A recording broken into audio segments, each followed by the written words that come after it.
the whipped cream, my hair is like not sticky. I rinsed the whipped cream out of my hair with cold water, and then I washed it with my shampoo, the argan oil shampoo.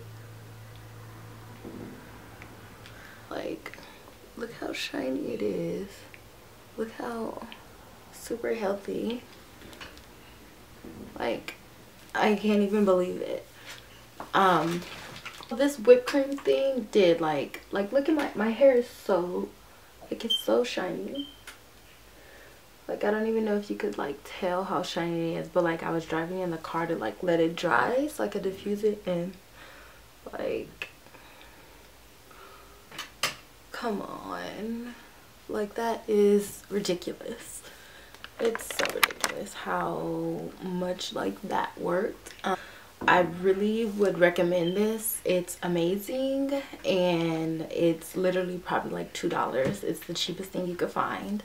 And I left it on for maybe like 30 minutes because I was doing stuff. I had to like change a diaper and whatnot, but yeah, like you could see like the results. Like, I haven't even diffused my hair yet, but it's just like, this is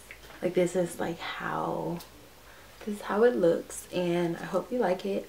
Comment, like, subscribe. Tell me if you did it, if you know someone who did it. Tell me like what you think of it.